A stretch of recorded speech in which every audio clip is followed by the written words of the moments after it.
क्षेत्र में रह रहे हैं जहां पूरे भारत को हम जगमग कर रहे हैं, लेकिन हमारा अंधेरा दिन पर दिन छाता जा रहा है।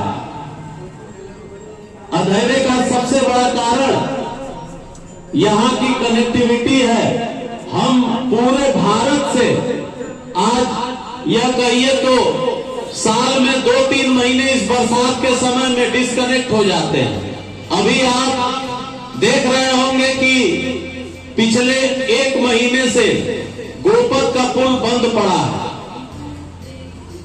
और सोन के पुल पे पिछले 2 वर्षों से भारी वाहन नहीं गुजर रहा है। उसके बावजूद यहाँ के गूंगे बहरे नेता वह संसद और विधानसभा में जाकर सिर्फ फोटो सेशन करवाते हैं। ये बहुत बड़ा दुर्भाग्य है और इस दुर्भाग्य का कहीं न कहीं हम लोग शिकार हो रहे हैं। और सबसे बड़ी बात कि इतना बड़ा मुद्दा और हमारे पास फुर्सत नहीं है कि हम घर से निकलकर अपना विरोध भी व्यक्त कर पाएं। यह बड़ा दुर्भाग्य है हमारा। हमारा प्रयास हर वर्ष रहता है कि हम एक अलग जगाएं और लोगों को समझाएं कि अपने अधिकारों के लिए हमें सड़क पर उतरना होगा।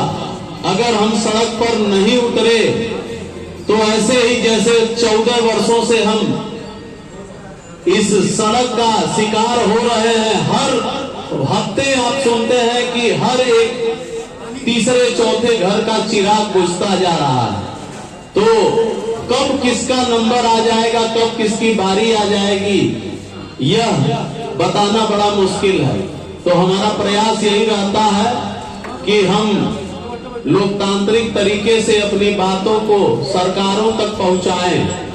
आपने देखा होगा पिछले वर्ष लोकसभा में बड़ा दुर्भाग्य है कि यहाँ के जितने भी हमारे सांसद और विधायक बन के गए हैं विधानसभा लोकसभा में, उनकी खिल्ली उड़ाते हुए माननीय गडकरी जी ने कहा कि यह मेरे जीवन का सबसे फेल्युअर प्रोजेक्ट है और मैं इस पर किताब लिखना चाहता हूं। तो मैं अभी पिछले महीने दिल्ली भी गया था।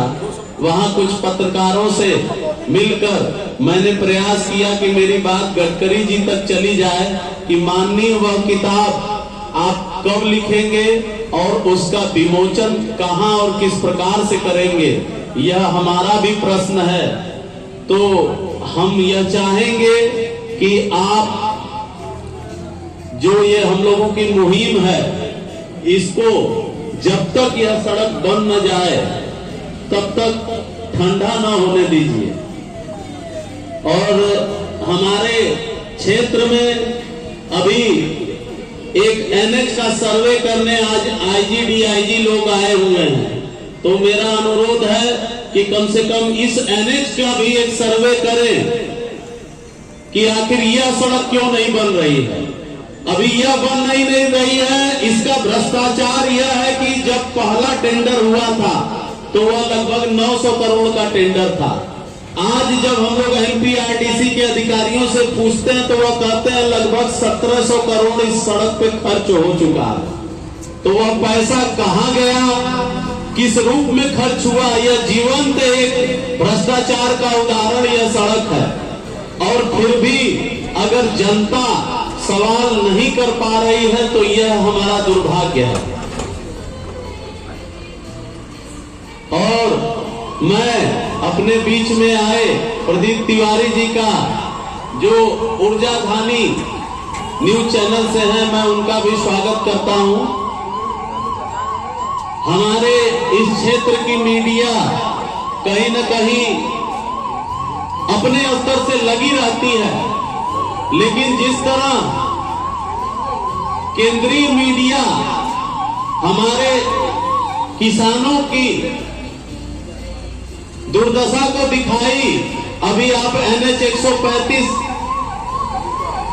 जो देखे कि किस तरह किसान अपने जमीनों का पैसे के लिए घर बनाए हुए हैं। 6 से 7 रुपया प्रति स्क्वायर फीट उनको जमीनों का पैसा दिया जा रहा है। उसे कोई मीडिया नहीं दिखाती है कि 6 रुपए 7 रुपए स्क्वायर फीट जमीनों का मुआवजा सड़क के लिए दिया जा रहा है।